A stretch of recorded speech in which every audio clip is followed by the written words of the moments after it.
烧鸟听着很装逼，但在日本就是撸串儿。不过有一些富人啊，他们觉得撸串儿这个动作非常不优雅，我也不知道他们每天在想什么。于是有了这家店，今天直接吃出了烧鸟的真谛。不愧是头里 CK 的监制，人家这么多年都排日本第一，果然还是有点东西的。又到吃烧鸟的日子。他家在惠比寿，和东京众多米其林餐厅挤在了一起，但他其实根本就不需要米其林的认可，我自己说了算。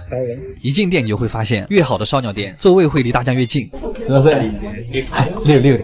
主要是为了那个，这个箱子是干嘛的呀？1味大酱，5个学徒，配置很日本。开始吧，小菜是一盘寿司，海苔包着鸡胸肉，紫苏叶寿司酱，上面刷了一丢梅子酱，一股淡淡的酸甜果味。第二个菜是炸春卷，里面的馅儿是鸡肉的内脏磨成泥做的，口感像土豆泥，但是内脏的味道非常浓郁，像是在很高级的烤肉店才会吃到的东西。这个菜的设计有点像喜之郎果冻，就是蔬菜版的东北肉冻，凸显的就是一个高级的感觉。这个鸡汤馄饨其实很重要，高情商，大酱在追求极致软烂的口感，低情商，它是炖了多久呀？有一点像四川的鸡汤抄手，但是超级浓郁的鸡汤打底。我们回去一定要尝一下鸡汤里面加蒜头。今天的第一盘肉是滴着肉汁的烤鸡腿肉，果然没有芊芊，它滴的那个油水非常像广州那边隔水蒸鸡蒸出来那个鸡汤，鸡皮上的炭香也很明显。上一次吃到这种炭的味道还是在Torisaki，就日本第一的烧鸟店，等活到150。它上面那个酱是芝士跟蛋黄搅在一起的，它有点像咸蛋黄炒到冒泡泡的那个时候的口感，味道还有一点美乃滋。接下来居然是一盘鸭肉，哇！突然想起了成都的温鸭子，第一次在烧鸟店看到了鸭肉，它是用和牛的烹饪方式，低温烹饪的和鸭。这个粉嫩的鸭肉像是5分熟的西冷，鸭皮很厚，一口下去，鸭肉纤维里的油水会直接爆出来，再来一块烤的甜葱根。好的店的葱就是会很甜。下一个菜是小饼加上炭烤鸡肉丸，上面是一个鹌鹑蛋蛋黄，好可爱，它里面软嫩的部分还带了一点脆骨，非常像我豆腐嘴刀子心。把烧鸟的那根木签取掉之后，会实现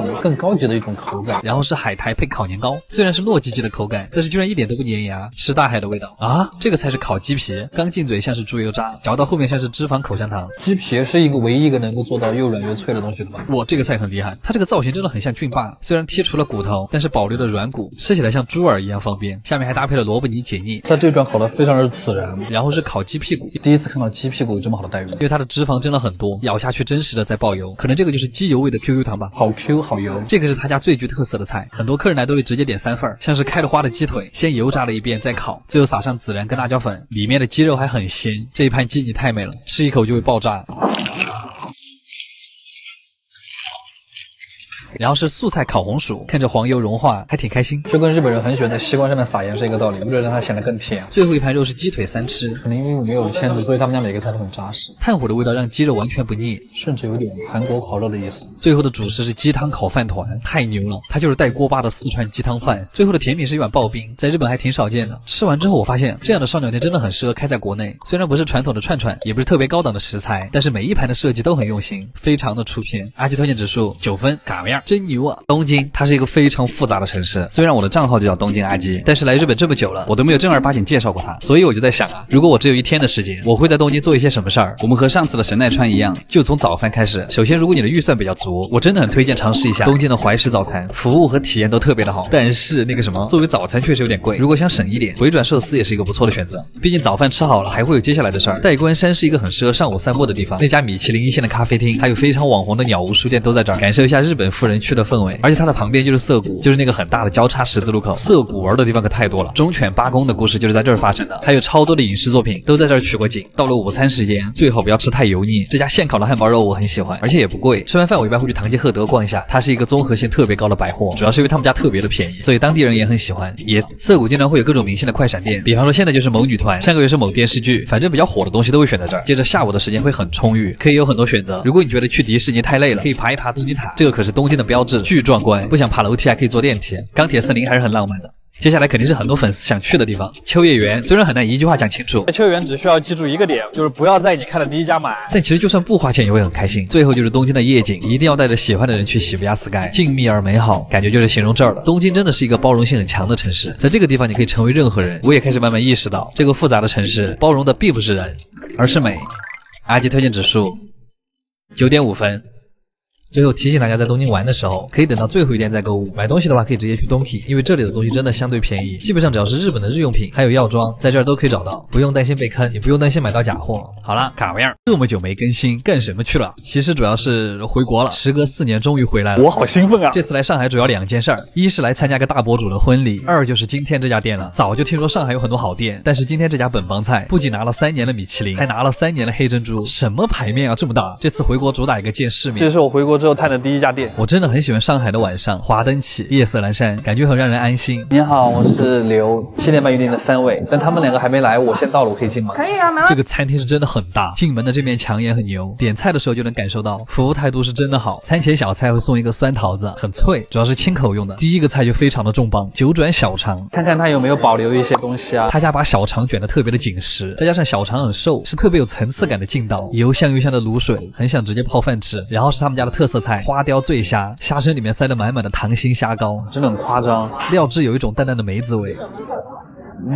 一嚼它，里面的虾膏会被挤出来，摊在舌头上的体验真的很美妙，但是有点贵。然后这个菜是螺片和田鸡，和田鸡是世界5大名鸡，比我有名多了。淋上料汁拌好之后就可以吃了，厚厚的鸡皮很 Q 弹，而且鸡香特别浓郁。一句话总结就是加了螺片的葱油丝鸡，但这个螺肉确实没什么存在感。然后下面这个菜很厉害，叫红鲟蒸米糕，名字取得真好。简单来说就是猪油饭蒸膏蟹，我也很高兴，它那个红膏真肥美，荷叶的清香也很明显。下面蒸饭用的海鲜酱油特别好，饭的海鲜味特别浓，而且越嚼越香，前肉也很饱满。但这个菜是真的扎实，建议后面再点。然后是一盘煎鱼，鱼皮炸的油脆油脆的，吃起来像蒜瓣肉。然后服务员送了我们一碗福建的卤面，因为是用虾头熬的汤，一翻面那个虾味就扑鼻而来，好浓的虾味。然后这个菜叫姜母鸭，油煎的姜片真的很香，看上去真的很像张茶鸭，但是调味却是生姜汽水。然后这个菜我很喜欢，叫葱烧河鳗，它是把鳗鱼先煎后烧，去骨之后里面塞了香菇。吃的时候我就在想，虽然它是鳗鱼，但真的很像在吃红烧肉，还是肥肥糯糯的那种，舌头一顶，鱼肉就在上膛下面散开了。这个菜是意式炸黑猪，酸甜的调味，显得炸过的猪油更香了，很像零食的感觉。然后最后的甜品是个茶冻，我真的太推荐它这个了，十分收敛的奶甜，配上浓郁的茶香，口感又像很稀的双皮奶，特别的好。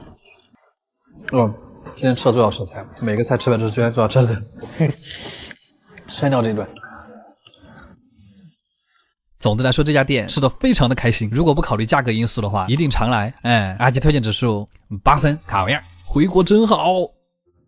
和牛是日本从1956年起改良牛中最成功的品种，也是全球公认的最优秀的肉用牛。所以就算日本人没身份证，但这牛必须得有，就这么拽。又到了吃和牛的日子。今天我们要去的这一家店，它在日本的和牛界非常的有名。其实日本的很多大佬都很喜欢在这家店谈生意。他家在银座，这是一个日本富人很爱消费的地方，好东西很多，但都很贵，可能我这辈子都逛不起。哎，好了，不要讲那么多废话，再讲一点吧。こんばんは。17時半予約したようです。2人で。こんばんは。こんばんは。前菜的设计非常奢华，一个小木盒子里面装了鱼子酱、和牛、海胆，鱼子酱的爆破感加上海胆的鲜甜，我怎么感觉这个菜可以单飞？我第一次前菜吃出了过瘾的感觉。在他家吃肉的体验会很好，会有一个非常专业的烤肉师。里脊算是和牛里面比较瘦的，但就算这样一口下去都很软，因为它的鸡肉里面还是挤满了很多脂肪。里脊也是牛身上最稀有、最珍贵的部位，只有吃里脊的时候才会有那种感悟，原来牛肉本身是有味道的。你感觉是那样少一坨不油腻的固体脂肪。后切牛舌是最难烤的一个部位，这一块是舌根肉，舌头上面最软最肥的部分。嚼牛舌真的是一种享受。其实我觉得不挤柠檬更好吃，因为我喜欢粉色部分那个奶味儿，又韧又软，也只有和牛的牛舌才能做到这种感觉。